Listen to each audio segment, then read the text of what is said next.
The protein spot.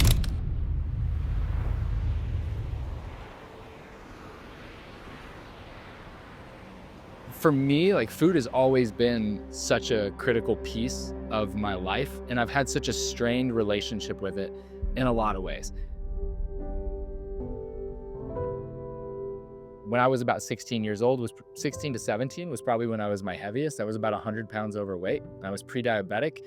And frankly, like, what that does to you as a young adult is pretty significant. Everything from body image issues to starting to have issues with eating disorders and obsession over all of the wrong things that are associated with fitness. And I think that our country in particular has such little education and resources around nutrition that we're a little bit of a victim of our own affluence in a way. And what I mean by that is we were never created to have the access to food that we have now.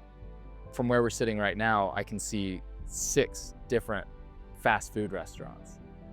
And you had the explosion of fast food, and you had the lack of education around how to handle these things appropriately. And we see that with a lot of stuff nowadays. We get introduced to things and we don't know how to regulate consumption. So for me, the opening of the protein spot was really like my love and passion around fitness, trying to rekindle and reestablish this passion around food that had become like so strained. And for me, the protein spot was really about trying to solve a problem that wasn't only something that impacted my own life, it was something that I experienced with so many other people in my fitness career. You can't come here and make a bad decision. So it was really about trying to alleviate that issue, but also just be a better solution for people. And the mission has always been make healthy, balanced nutrition as convenient, affordable, and fun as fast food. In my own personal experience, if you dive in deep enough, what you actually come to realize is that 95% of the health benefits that people see from eating healthier really come down to 2 primary things. It's energy consumption. So it's balancing the amount of caloric intake that you have with the amount of caloric expenditure that you have, be it based on whatever goal. And then number 2, it's adequate protein intake. If you could just hit those 2 things, the rest of it shakes itself out and takes care of itself. The original vision was like, let's have a meal prep company that does it better than other meal prep companies. So we started with just a ghost kitchen over on 10 Mile in the old Crave building. And then we were selling online, and we were also selling in a couple different kiosks that we had in some gyms. It was missing something. I always had this desire to have a cafe experience where people could come and not just get the pre-made grab and go meals, which is like kind of the backbone of what we do, but also have a full cafe experience. So very similar to like Chipotle style, where you could go through and pick your base, pick your carbohydrates, pick your proteins, pick your toppings, and it could just be like simple, clean food that people would want to come back to every day, but also have the variety to be able to make their choices the way they wanted to. We wanted to help people understand that at the end of the day, matching caloric consumption with energy output, so being more active, finding things you love to do, getting outside, getting active. We do it by not eliminating anything, but just giving healthy, balanced replacements for the things that they do enjoy. Pushing as much as we can on using whole ingredients, getting away from as much as possible of things that fill extra calories or aren't full of micronutrients and nutrition that we're looking for. As far as my favorite part, it's definitely been the reception of the concept. When we opened up, I was definitely nervous about doing what we were gonna do, because we're the only like macro-based meal prep cafe. This was not something that's been done a lot. There's not a ton of playbooks for this. This solves a problem. And that's ultimately what we wanted to do, was solve a problem. And the amount of people who just get it. They come in and they buy their 12 meals a week. They grab a smoothie while they're here. They make a bowl on the meal prep. And so the fact that the concept had that broad mass appeal, where we have this like massive consumer base that's coming so consistently and they get it, that's definitely been like the best part. That's the part that feels the best. I would say the hardest part is I had no restaurant experience. And coming into the restaurant industry, anyone who owns restaurants or has done restaurants is gonna understand exactly what I'm talking about, but it's a variable expense model. So just because you're selling more doesn't mean you're making more, because cost of goods is real.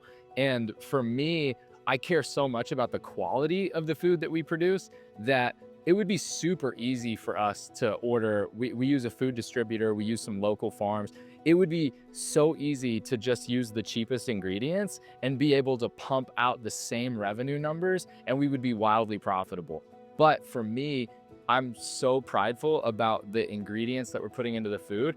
The other things, like with staffing, I'm really proud of the fact that we pay our staff a good hourly wage, plus we give them 100% of the tips. That matters to me a ton, because everybody, when I was getting into the restaurant industry, what they would do is pay waiters and servers a lower wage, and then they would basically use tips to balance out the hourly wages with people, and we don't do that. Labor costs and cost of goods are your two highest expenses in the restaurant industry, and so learning to be able to manage those things intelligently while still balancing the morals that we have as a company has been super difficult, but I'm proud to say I feel like we've done a pretty good job. I'm like the biggest internal critic about everything that we do, and so there's a ton of things that I want to improve on. So a lot of things like in-store, really trying to improve like consumer experience. Ultimately, our goal is definitely to open up another cafe. And then down the road, we definitely want to look at the opportunity of franchising, because that's the only way that we're going to be able to scale the way that I want to scale and make the impact that I want to make, is opening up the opportunities to bring the protein spot into different markets. We've already been hit up about that. We're just not quite ready yet, but we're getting really close. And so that's definitely what I see down the line. One of the craziest statistics that we talk about all the time is the average American takes as many steps as they consume calories, which is wild to me. The average American takes somewhere around 3,500 steps, and they consume somewhere between 3,000 and 3,500 calories. If you are someone who's super busy, if you're a young professional that's just getting your career started, if you're a college student, if you're a mom that has kids to try to get to soccer practice, whatever, you have to have quick options. You have to have options that are just as convenient as they are nutritious. And there really isn't anything else on the market like us. We've had this tagline too of like, our fuel, your adventure. And that's so important to us, is like, we want people to fuel themselves properly, not use nutrition as a way to punish themselves or try to restrict things from their diet. Food should be something that we celebrate and something that we enjoy and something that we use to fuel ourselves, not something that we restrict. We're gonna have a New Year's challenge coming up for people. It's gonna be completely free for people who want to get involved on just trying to make healthier habits and like get started on their own nutrition. And so we've got that. I'm super stoked about that, because that's gonna be a completely free resource that people can use to try to make healthier decisions. So we have a lot of things that are coming down the pipeline, super pumped about. And yeah, we're just trying to make as much impact as we can.